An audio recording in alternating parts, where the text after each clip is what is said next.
Okay, welcome and good evening. Welcome to Solus Noah's May Irish popcorn film, The Queen of Ireland. My name is Kate Meenan-Waugh, and I'm on the board of directors for Solus Noah. And I'm here in Washington, D.C., where we're beginning to feel the joy of opening up and reveling and greeting one another after a long 15 months. Many of us are looking forward to quickly approaching the month of June, which is Gay Pride Month here in DC and in many places all over the world. So tonight's film documents a journey of discovery, identification, activism, and pride. And the film will be followed by a very special panel discussion with Anna McCarthy and Rory O Neill. Anna McCarthy is a professor and chair of cinema studies at NYU. She edits the online site for the academic journal Social Text.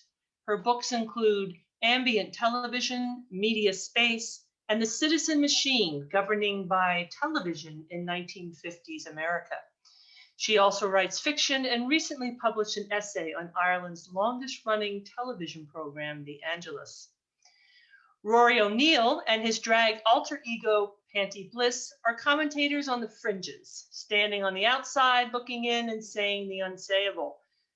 Panti has become a figurehead for LGBT rights in Ireland and was prominent in the campaign for Ireland's same-sex marriage referendum in 2015.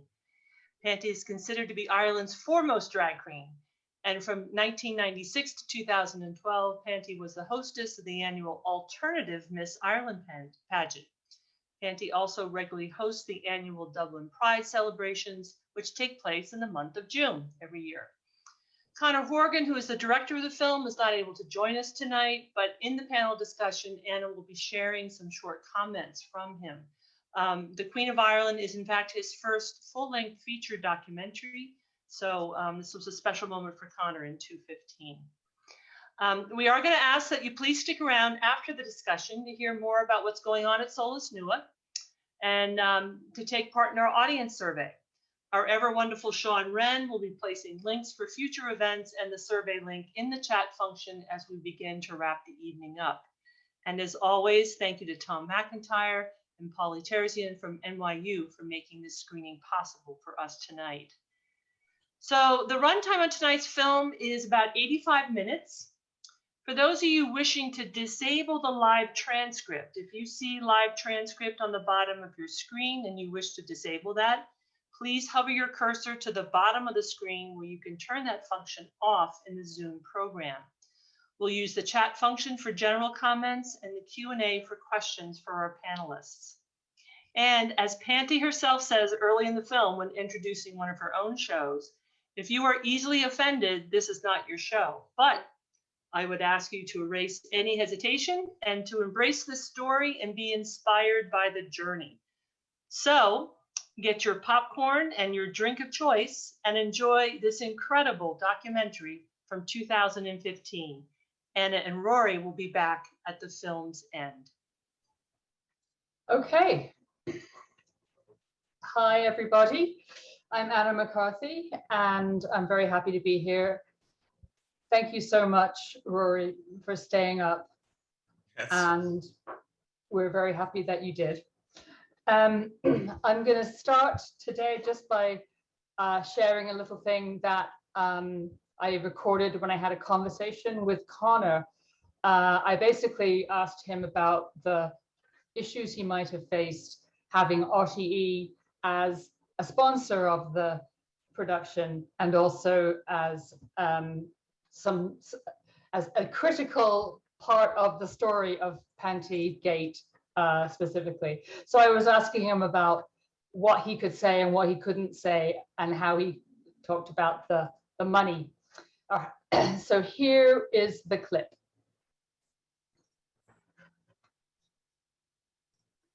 How did you get around that? How does it end up appearing in the film? Okay, so the section on Pantygate was the most heavily lawyered section in the entire film, and therefore the most heavily edited section in the entire film. We went back and forth, and you know, we're kind of dealing with lawyers on their side, on RTE's side, dealing with lawyers on our side. You know, all of this was absolutely necessary, because if you don't get this stuff past the lawyers, you don't get some kind of public indemnity insurance, and you cannot release the film because then everybody associated with the film can get sued by the people that were going to sue Panty, who were a very litigious bunch of people. So, you know, all the lawyers were, you know, up in arms about this. And, you know, they're asking us to kind of take out 3 words in the section of the long running section. And of course, you can't just take out 3 words, because if you take out 3 words, everything attached to it has to be taken out with it. So at one point I thought, okay, great, we'll get onto RT and we'll just get a statement from them outlining the bare bones of what happened, you know, that this television appearance happened. And as a result of that, they paid 80 grand to these named people. And the people in RT said, oh, no, that's all hearsay. That's other media outlets speculated that happened, but actually it didn't. You know, there's no official statement from RT that said that this happened. And I was kind of dumbfounded at this and put the phone down. And I was sitting beside Nick Mahon, who's our wonderful, wonderful editor, and he was kind of working away in the engine room of the film. And I got onto my laptop and I started going back through all of RT's news reports around the time of Pantygate, and I found the 6-1 News, which said, RT just paid 80 grand to these people. So we, you know, the way in which, you know, we're told that it hadn't happened, that, you know, that it may or may not have happened, but, you know, we also then found a news report saying exactly what happened, and we put that in the film, and that's what helped us tell the story of Pantygate. It's hard to believe it's his first documentary feature, because he shoots it so beautifully with this amazing narrative arc, and it's transcendent. There's lots of moments where you want to cry, where you want to get angry, you know. So my question, first of all, for you, Rory, is what's changed since 2015? I mean, in many ways, a lot.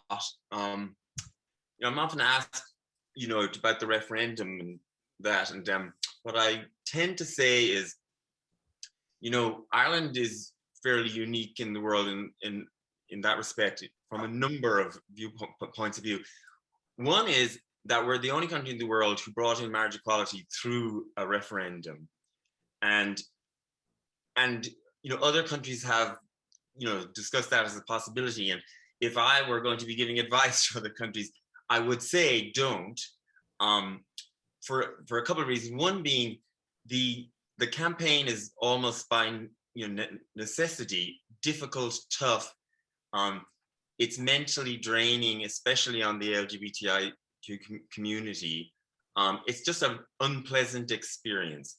And you know, and in Ireland, we're very used to having referendums. We have a lot of them, as you know. And what happens always is that what is on the paper rarely becomes the nub of the argument, and the argument becomes reduced down to something sometimes that isn't even on the paper. And so in the case of the marriage equality referendum, you know, what was on the paper was this very bland statement about that any 2 people could get married regardless of the sex of the people involved. But of course, what the referendum campaign ended up becoming was sort of a referendum on how do you feel about the queers. And so it was a really difficult sort of 6-month period. And because of the way we run referendums in this country, we have a thing called the McKenna judgment, which sets a legal framework where the government and government sort of the radio and television and all of that must give 50% equal time to each side of an argument in a referendum. And that leads to really, and that sounds so reasonable, but it actually ends up leading to really crazy stuff. So for example, a number of years ago, we had a referendum on children's rights. Now, who the fuck, excuse my French, is going to be against that? And the first polls about it were something like 98% were of course in favor or something. But then the government needed to go, and so did RTE and so on, needed to go and find these people to argue against that and give them 50% of the airtime. And therefore you drag out all sorts of crazies, and those crazies are then allowed to say whatever they want during the referendum campaign. And their views are given this weight that they actually don't deserve. And in the referendum campaign, then the no side were allowed to say the most awful and appalling things about gay people.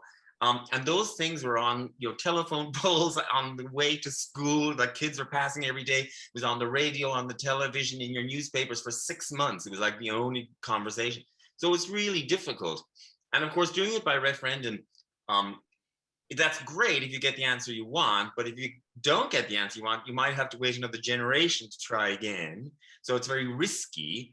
And of course, I also don't think that the majority should be voting on rights for minorities anyway. However, having said all of that, the day before the referendum result, if you had asked me what will be different tomorrow, I would have told you that what I thought would be different tomorrow would be very little, except that gay people can get married. But that isn't what actually happened. It turns out that the experience, going through that whole experience, and then having every single person on a voting age in the country vote on the matter, actually was very transformative.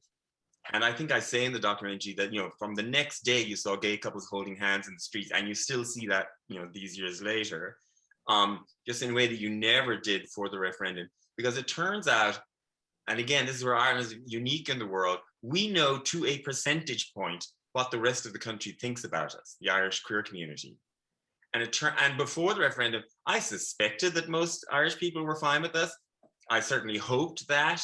But knowing that to a percentage point turned out to be very powerful. And I think because of that, then the Irish queer community feels extremely secure in its place in Irish society.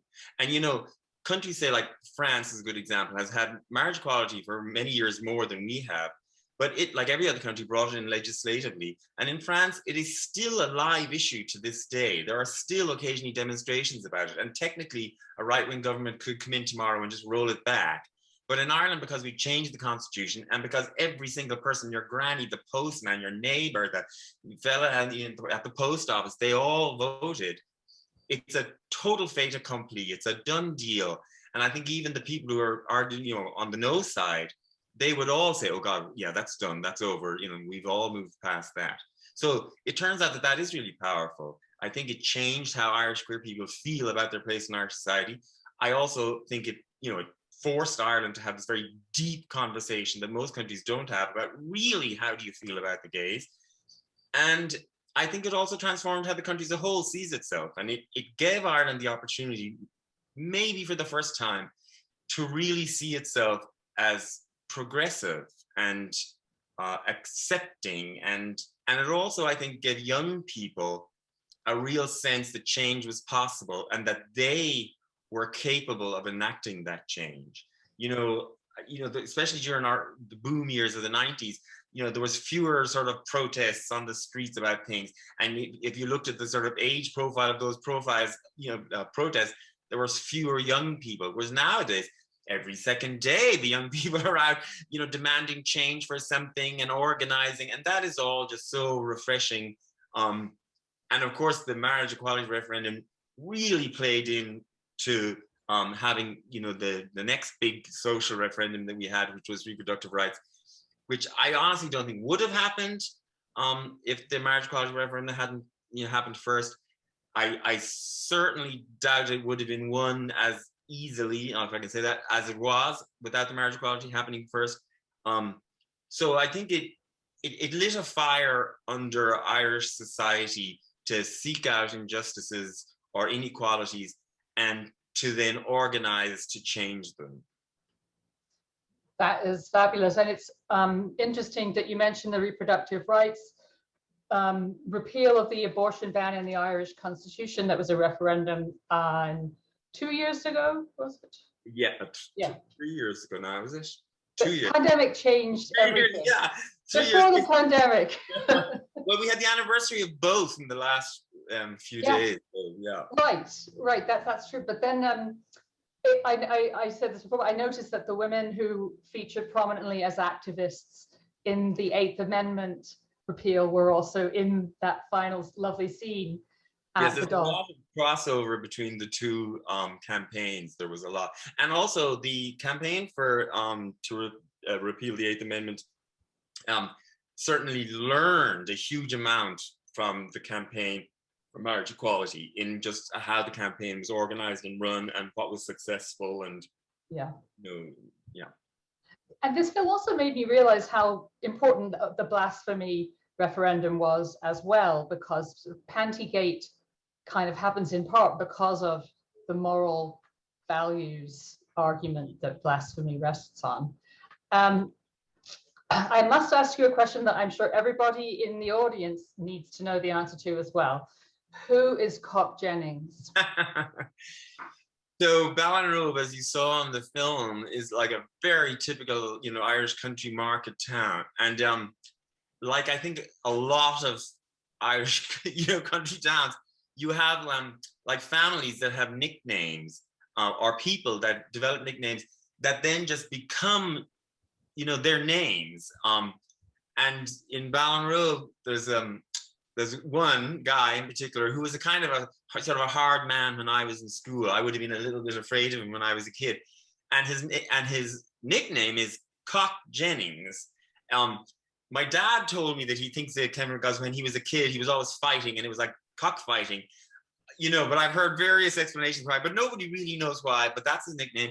And it just makes me laugh because my mother will, just say things like, oh, I bumped into Cock in Super Value. It makes me laugh, but nobody in Ballinrobe hears it anymore. And he has a brother called Chainsaw Jennings and another one called Inch Jennings. That's fabulous. That's really great.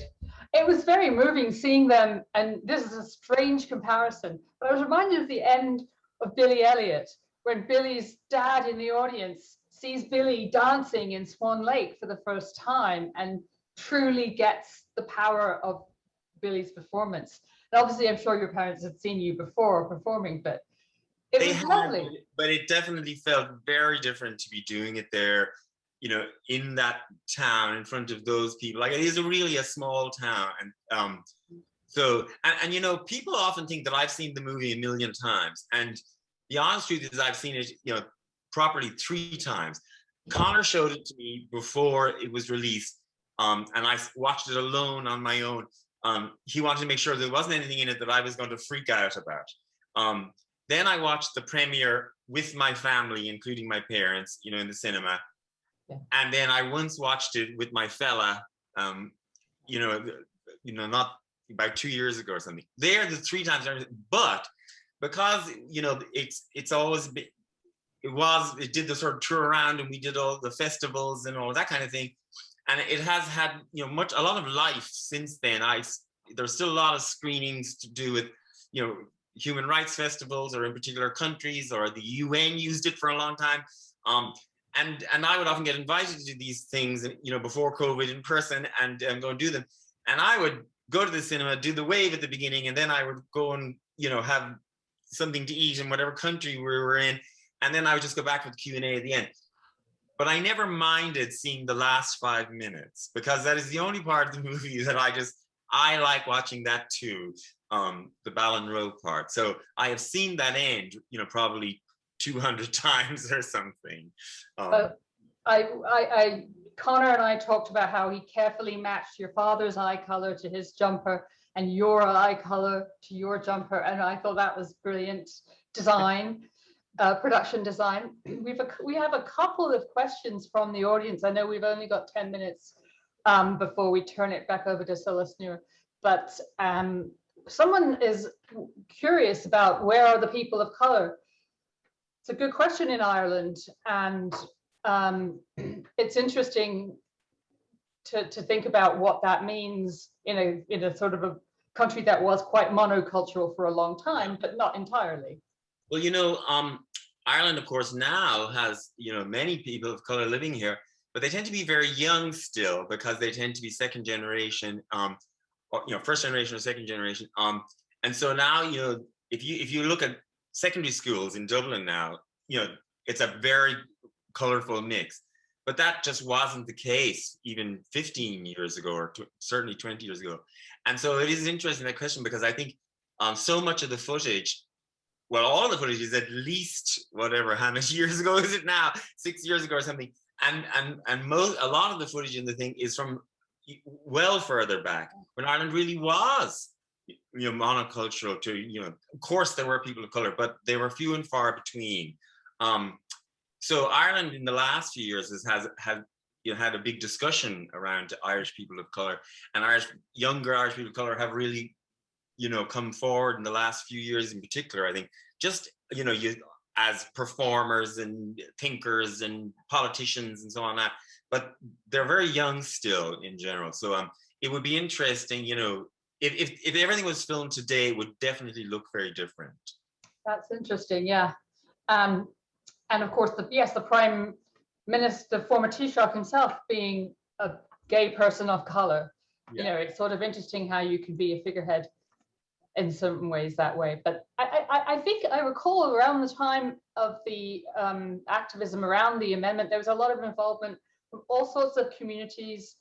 Traveler communities were involved. There were panels taking place everywhere. It was really amazing. Very much a grassroots thing. I mean, which was appropriate because the gay rights story in Ireland, as in most of the rest of the world, is a real story of grassroots activism that started, with a handful of very brave people, 40 years ago. Dublin had its first Pride Parade in 1984. It was tiny. I was just looking at pictures of it today, actually, online.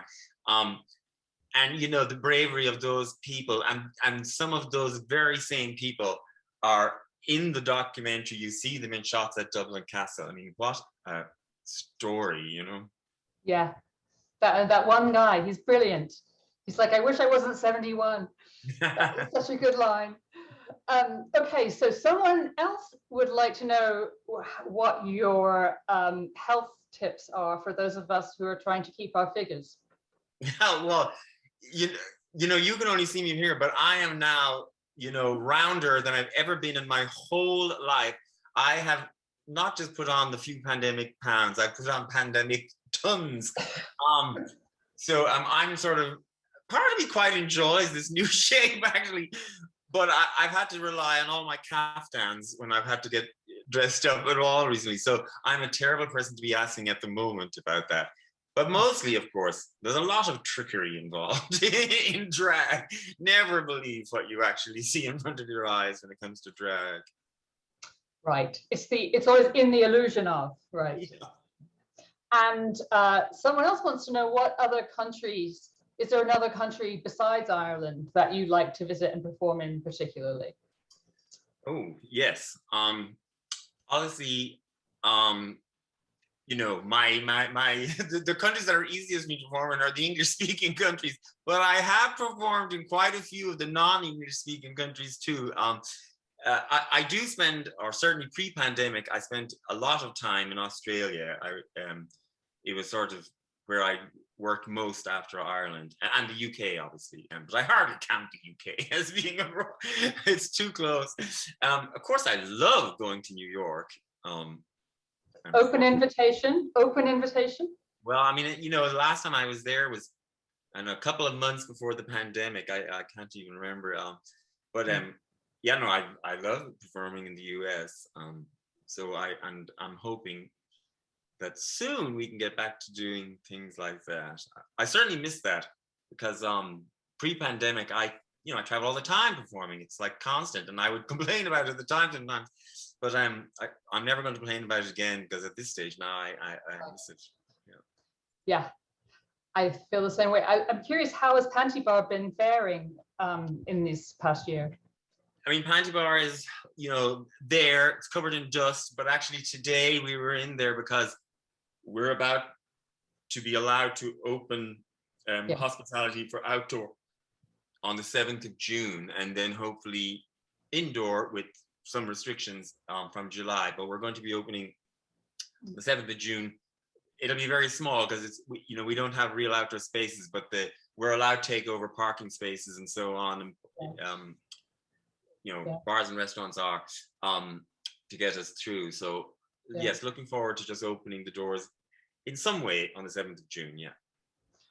Well, in New York, it's like a cafe society. There's outdoor dining everywhere, which is quite amazing.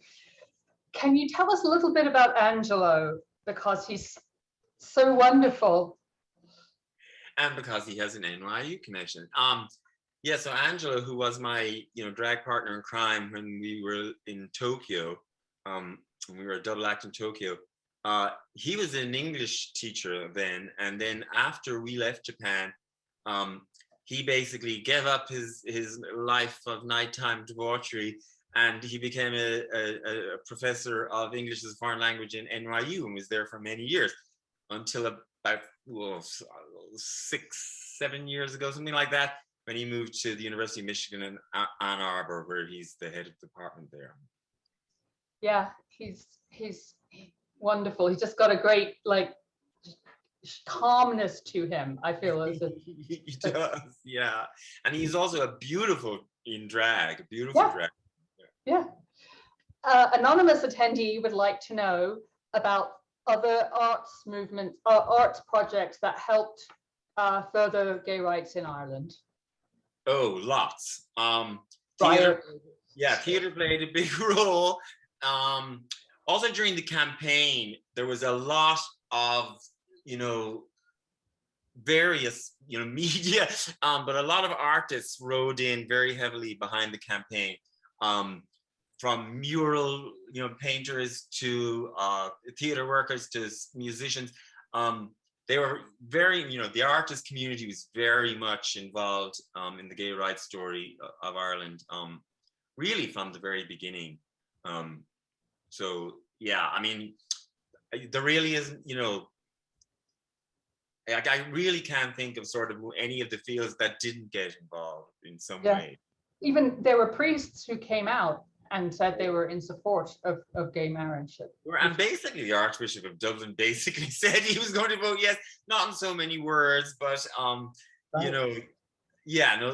of course there are still in Ireland, there are still conservative voices, there are still people who think it was a bad idea. There's still homophobia in Ireland. I mean, those things don't disappear just because of a referendum. But Ireland is a very sort of open and tolerant place now for the queer community, and that extends certainly to the power of the church has been absolutely decimated here, and that is part of the story of the gay rights movement here in Ireland too. But priests on the ground in general, are very much more liberal than the Vatican would suggest. Hierarchy, yeah.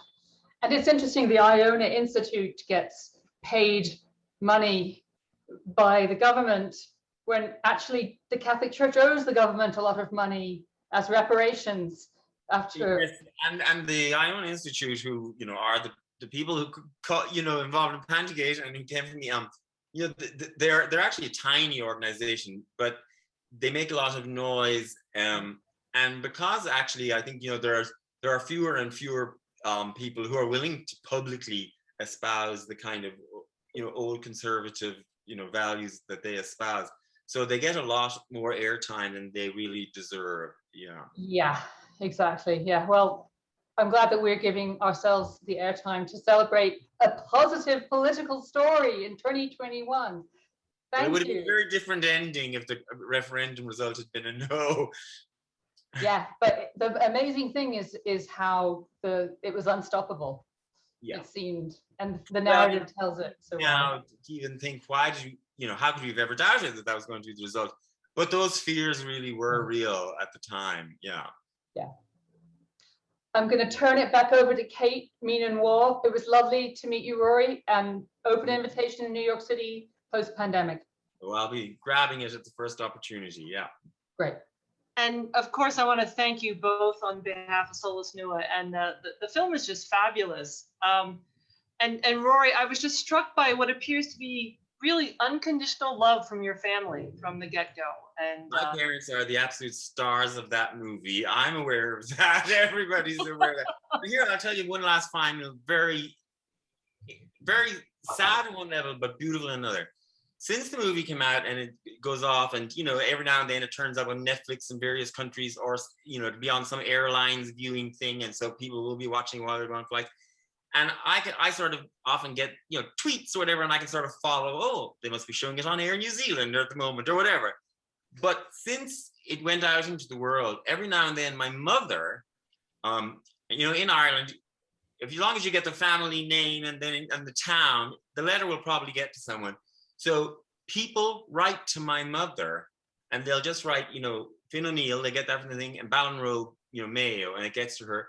And what they are is they're Irish gay men for the most part who've left Ireland or felt driven out of Ireland in the 70s and 80s or even earlier, and people who never really returned, were never felt able to come back and make a life in Ireland again, and people who maybe never came out to their own parents and now it's too late. And they write now to my mother as a kind of a proxy or stand-in for their own mother. And it is sort of really crushingly sad in one way, but in another way, it's really beautiful. And my mother writes back to them, and now she has all of these, you know, older gay men pals all around the world. Well, her love certainly came through the film, and again, just such a fabulous film. And Conor, if you know, when you take the recording of this, thank you so much for making this film, and really, it's just an incredible story, and we were so happy to give it up to our audiences. So we're going to start to close this out, but I mentioned at the top of the show, we do want to hear from you in our survey. So please, Sean has placed it in the chat on the sidebar. Please, you know, be honest. We want to, you know, bring us information that helps us bring the best for you. And we have lots going on at Solus Nua. In the middle of the fields is live theater. Yes, we are doing live theater, and we're doing it in the middle of the field. And it happens through June 12th, Thursday, Friday, and Saturday. And as always, we have lots of other things going on. You can check our website. And our next Irish Popcorn series will be June 30th. I Am Traveler, a very different kind of film, but also a community that has gone through and still remains marginalized in much of Irish society. So we look forward to you joining us with that. So again, Anna, thank you so much. And Rory, thank you so much. I'm going to be sure next time I'm in Dublin to check out the pub. And I wish you the very best of luck on the reopening, and all success as you move forward with that. Thank you very much. My pleasure. All right. Thank you so much. Thank you. Bye.